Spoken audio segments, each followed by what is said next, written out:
الله رب العزت په دې آیت کې فرمایي یوم لا ينفع الظالمین معذرتهم، وای ظالمانو د قیامت په ورځ به د دې معذرت چې دی هغه به د الله په دربار کې بیا قبول نه وي، اس فائدم بیان ورکي د دې دغه التزاری کول، معافي غشتل، معذرت کول د الله پاک سره په هغه ورځ باندې بیا د دې دغه معذرت چې دی هغه اس فائدم نه ورکي. او د دې د پاره چې دی ولهم اللعنه، بل وعید الله رب العزت ته بیان کی چې د دې د پاره لعنت دی د خلکو د پاره کم خلک چې ظلم کوي ظالمانو د پاره. بیا الله رب العزت مخکې نور فرمایي ولهم سوء الدار، د دې ډیر بد ټکانه ده په جهنم کې، د دې ډیر خراب کور دی په جهنم کې. کم خلک چې په دنیا کې ظلم کوي نو داغه به ډیر بد ټکانه وي، ډیر خراب کور به داغه خلکو د ظالمانو خلکو. بل آیت کې الله رب العزت فرمایي ما للظالمین من حمیم ولا شفیع یطاع، و د ظالمانو د پاره چې دی د قیامت په ورځ باندې یو ملګری وي د دی، او نه به د دې داسې سفارشي وي چې داغه سفارش قبول شي، یعنی د دې د پاره څوک سفارش کولای شي او نه به د دې ملګری داسې پریشانی سره به د خلک مخامخ. نو په دغه دنیا باندې ظلم کول د دې یقینا په دنیا کې هم سخت انجام وي او په آخرت کې هم د دې سړي سخت انجام وي. حدیث کې نبی علیہ السلام فرمایي اتقوا الظلم فإن الظلم ظلمات يوم القيامة. نبی علیہ السلام فرمایي او تاسو د ظلم څخه ځان بچاو کې، فإن الظلم بشک ظلم چې دی ظلمات یوم القیامه، د قیامت په ورځ به دغه ظلم د تاریکی په بدله، تاریکی په شکل کې به تاسو راځي، یعنی دغه ظلم په بدله کې به ټول شپې ستاده لپاره مؤمنان چې دی هغه په خپل نور د خپل د نور د برکت رواني د جنت په لار باندې، او ستاده لپاره به نور نه وي، تاریکی به وي، ټول شپې به ستاده لپاره. ولی چې تاسو په دنیا کې ظلم کړی دی نو دغه ظلم بیا دغه رزلټ ترکي چې البته به د ټول تاریکی سره مخامخ وي، بیا چې هغه د پریشانی ورځ وي الته بستا د پاره نور نه وي، چې د نور د پاره به خلک پریشان وي، لیکن ستا نور به ختم سي، د تور شپو سره به مخامخ سي بیا. بل حدیث کې نبی علیہ السلام فرمایي ان الله لا يملي للظالمه، و الله رب العزت چې دی هغه بشکا ظالم ته مهلت ورکي، او څه مهلت ورکي، مدت ورکي، او څه وخت ورکي ظالم ته. فاذا اخذه لم يفلته، کله چې الله رب العزت دغه ظالم راونی سي په خپل پکړ کې راونی سي الله پاک، الله چې دې قبضه کی لم یفلته، بیا الله پاک نه پریږدي، بیا ډیره سخت سزا ورکړي، او بیا هغه د الله سزا ده، د الله رب العزت چې طاقتور ذات دی بیا داغه پکړ دی، داغه سزا ده چې هغه بیا څوک نشي خلاصولای، بیا الله نه پریږدي، بیا سخت سزا الله پاک ورکړي. او یو حدیث کې راځي من ظلم قید شبر من الارض، وای کوم سړی چې د ویل وست د یو بالشت مقدار خالم زکه د چا څخه ظلمن بوسی زنوای اخلي، توقه من سبع ارضین، دغه سړی د یو وست زکه چې خلیفہ ظلم د چا څخه اخستې ده، وای د قیامت په ورځ به داسي ومزکی چې کمی دي دا ومزکی به ټول الله رب العزت راواخل، د په غاړه کې به توکر جوړ کو، په غاړه کې به ورواچي، دومره غټ بوج بل الله په واچي به دمه. دا زموږ د دنیا معاشره ته چې نن وګورئ یو لیس کو سکه دا خو نبی اسلام مثال ور کړی دی، صرف څومره د یتیمانو مزکی خلکو لاندې کړي، ډیر داسې یتیمان دي چې بے بس دي، ډیر داسې کونډې دي چې هغه بے بس دي، نه د عدالت چکر لګولای شي، به چې د عدالت چکر لګولای شي پیسې دومره گنجائش نه لري، د کور خرج نه پوره کیږي، نو هغه به څنګه خپل کیس لړاو کی، هغه به څنګه د التجا چاته وکي، هغه خو اخیری بس اخیری فریاد چې کی هغه رب العزت ته کوي، خپل رب العزت ته هغه فریاد کوي بیا. او څومره داسې یتیمان دي چې د هغو په باره کې خلکو کیسونه تیار کړي دي چې دا مځکه زما د یتیمانو سره رد کومه، باقاعده پس یې ګرځي زموږ په معاشره کې. الله دې موږ ټول د دغه ظلم څخه وساتي چې هغه د قیامت لپاره زموږ د بیا د تاریکی سبب جوړ شي، او زموږ لپاره د مشکلاتو سبب جوړ شي، د داسې ظلم دی الله ټول مسلمانان وساتي. او یو حدیث کې نبی علیہ السلام فرمایي اتقي دعوة المظلوم، وای د مظلوم د بددعا څخه وبېریږه، ځان بچاو کا، د مظلوم فریاد دغه څخه ځان بچاو کا. فإنه ليس بينها وبين الله حجاب، د مظلوم چې کوم بد دعا ده د هغه او د الله په منځ کې د الله رب العزت په منځ کې و یو پردم نشته دغه د مظلوم بد دعا چې دا ډایرکټ الله ته ځي او د الله عرش وای په لرزه سي دومره الله په دې باندې ناراضه کیږي نو د مظلوم بد دعا سو ځان بچاو کا ولې دا هغه د الله په منځ کې چې دی بیا حجاب نشته پردې نشته ډایرکټ الله پاک دغه پکړ کی بیا او یو کتاب کې مو وکتل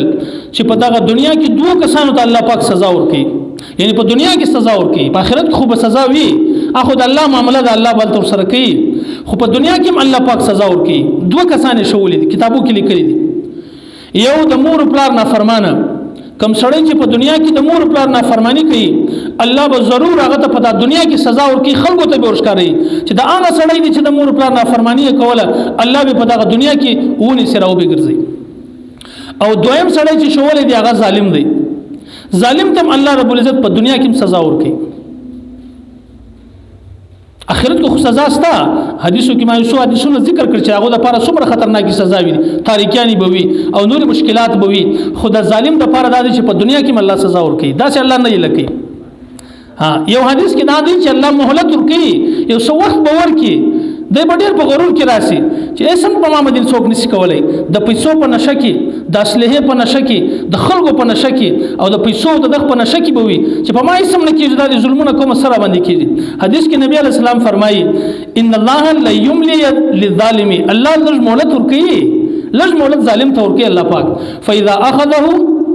لم يفلته به چې راونی سي الله پاک به نه پرېږدي ډېر سخت سزا ورکوي نو په دنیا کې الله پاک سزا ورکوي ظالم ته څنګه سزا ورکړي دا یو څو مختصری واقعیات بیانوم چې په دغه دنیا کې الله پاک څنګه سزا خلکو ته ورکړي حجاج بن یوسف یو مشهور سړی تیر شوی دی یو ډیر مشهور هر سړی پیژني د چا چې نن د اسلامي تاریخ سره تعلق کې اوس خو مصیبت دا دی زموږ دغه ایجوکیټډ طبقه چې ده او د نور دیندار خلک چې دي هغه د کتابو مطالعه نه کوي خپل سیرت د نبی علی السلام د اسلامي تاریخ د دې سړي ناواقف دي خلک نو چا چې لږم د تاریخ او د دې سره تعلق وي حجاج بن یوسف هغه خلک ټول پیژني حجاج بن یوسف یو داسې سړی تیر شوی دی داغه په باره کې راځي وای د جهاد ډیر شوقین وو یعنی ډیر صفات بخښیو خدای یو ظلم په وجه الله راونی وي وای د جهاد دومره شوقین وو داسې جهاد یې کوي داسې سالارو داسې مقابله کوله حریصو د جهاد ګرځر د په وخت کې تر د هندستان پورې اسلام راغلی دی تر سند پورې اسلام راغلی بلکې په یو کتاب کې لیکلي دي چې مسلمانان د په دور کې چین ته ورسېدل اسلام یې ورسوي دومره پاور والا سړی او بل د صفت دا اوس د قرآن شریف باندې چې کم زیر زبر لګېدلی دي په خوا خو دا اول چې قرآن راتی په هغه زیر زبر نه لګېدلی زیر زبر د حجاج بن یوسف په لګولي دومره غټ خدمت دی یعنی زموږ د عجمیانو خلکو لپاره څومره اساني ده زیر زبر موږ وایي اسانه دي زموږ لپاره او د قرآن حافظ مو او بل دا صفاتو چې د سړي شراب نه چشل زنا نه کول د سړي یو خامي بخښیو ا خامي دا ظالمو ظلم ډیر کوي په کتابو کې لیکلي دي 1,00,000 کسان مړ کړ دي سړي 1,20,000 قتل وکړ دي سړي دومره ظلم یې وکړي سعید ابن جبیر یو بهترین تابعی دی داغه د پاره د رضی الله عنه لفظ استعمالو حق دي چې استعمال کی سعید ابن جبیر رضی الله عنه کوم ټیم د شهیدوي نو ډېر تفصیلی واقعیا ده خو خیر اخر دغه یاد دی چې هغه چې شهیدوي نو هغه نفل وکړه او نور کومي خبري پښتني سوالو جوابونه چې وسو اخر هغه ورته وخندل درته ویل وخندل وای په دې وخندل ستاسو دومره ظلم وکي الله څومره تحمل او څومره برداشت ولا ذاتي حلیم ذاتي تر اوسه پورې پتا باندې یو اثر نه معلومیږي د دې به چې وای د شهید کی هغه په اخر ټیم کې دا دعا وغوښتله چې الله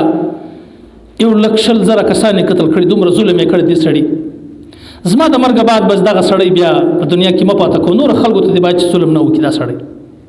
وای د چې شهید کی د شهادت بعد د حجاج زون چې هغه ډیر تاریخ شو بیا ډیر د پریشانی سره مخامخ شو په یو دومره خطرناک بیماری باندې مبتلا شو دا سړی یو خدا بیماری و چې بېچین شو د نن چین سکون ختم شو هر شپه چې وبدي دي سعید ابن جبیر رضی الله عنه ورته رالی وزید په کومه ګناه کې قتل کړم زما څه کسرو د دنیا ژوند دې زما را ختم کړي، زما څه قصور خو ماته راوښیه، تا ولې زه قتل کړم؟ و دی به بېچینو څه خوب به ولاړی چې دا سید زما ته څنګه خبرې کوي. او بل داسې بیماري باندې الله په دنیا کې راونیوي. د دنیا سزا درته وایم چې الله په دنیا کې څنګه سزا ورکوي. وای په دنیا کې الله داسې بیماري باندې مبتلا کوي. د حجاج بن یوسف کتابو کې لیکلي دي چې د ده په بدن کې دننه یخ و، داسې بد یخ پیدا شو، دومره سخت یخ یې کېدی چې د خلکو ټولو انګېټیانې شاوخوا ورته ولګولې، یعنې اورونه ورته بل کړه، دومره زیات اورونه کتابو کې لیکلي چې ورته بل کړه چې د ده دغه جلد وسوځېدی ګر سره. دا جلد چمړه نه ده، دا په اورو وسوځېده، دومره اور ورته بل کړي، دومره ګرمایي ورته جوړه کړه، لیکن د ده دننه یخ چې هغه نه ختمېدی. داسې الله پاک داسې په داسې مصیبت اخته کړي دا سړی. دغه وخت حکیمان یې راوغوښتل چې د دې علاج په باره کې سوچ وکړي دا څنګه بیماري ده. نو یو حکیم پخوا خو دا اپریشن او دا سرجري مرجري دا شان نه و، یو حکیم په یو داګه باندې غوښه دغه کړه، ویې تړله، د ده خولې ته ورته ننه کړه، معدې پورې وروسته تر نسه پورې، لږ انتظار یې ورته وکړي، د هغه باندې برته هغه داګه راوایسته، چې راوایسته په هغه باندې چینجان را جمع ونه، بیا طبي ډېره مات وای په هغه باندې چمجان جمع سي وو. یعنې د دې څه دا معلومېده چې د دې بدن ګرد چمجو اخیستی و. داسې په دنیا کې الله پاک سزا ورکړي دې سړي ته. بیا چې د حکیمانو سم دی ناامیده سو چې علاج خو نه کېږي. حسن بصري رحمت الله ډېر غټ تابعي دی، هغه یې راوغوښتی چې ما ته دعا وکړه، ډېر سخت په تکلیف یم، ډېر د پریشانۍ سره مخامخ یم. هغه ورته وژړل، وایي د الله بنده ما به تا ته څومره نصیحت کوئ چې مه کوه ظلم، د الله په ولیانو باندې ظلم مه کوه. علما صحابه یې شهیدان کړه دې سړي، په دغه ظلم مه کوه. تا به زما خبره نه منله، پرې به شول. د دومره پریشانۍ سره مخامخ شو، داسې پریشانۍ سره مخامخ شو. زموږ په دې زمانه کې زه به خبر یم چې بعضې کسان داسې دي چې هغه هم په دغه بیماري کې مبتلا دي، په کومه بیماري کې چې حجاج بن یوسف مبتلا و، هغه سړي ظلم کړی دی. نن الله د عبرت نشان جوړ کړی دی، نه مړ کېږي نه بیماري ختمېږي. د دنیا ټولې ټکنالوژیانې په ځان استعمال کړي، لیکن هغه علاج دا سړي نشته. نن د نن په بدن کې یخ دی، هغه هم ظلم وکړي، ډېر سخت ظلم یې وکړي په دې موجوده دور کې. الله په دغه مصیبت اخته کړی دی. بیا چې وایي دی مړ شو، حجاج بن یوسف چې مړ شو بیا یو چا په خوب باندې ولیدی. اول خدا و چې د ده چې کوم وارثان وو هغو د قبر نشانات ختم کړ، چې داسې نه یې څوک یې د قبر راوباسي ور واچوي ویې نه سوځي، قبر نشان یې ختم کړي چې دلته قبر ګرځه سته نه. او د مرګ باندې یو چا په یو بزرګ په خوب ولیدی، وایي الله څه معامله در سره وکړه؟ ډول د 1,00,000 قتلونه چې مې کړي دي، د هر قتل په بدله کې الله پاک قتل کړم، خو د سعید ابن جبیر رضی الله عنه د قتل په باره کې 80 واره قتل کړم. وایي دا دغه انجام و. په دنیا کې هم الله سزا ورکړه، په آخرت کې خو د سزا سره دوی مخامخ.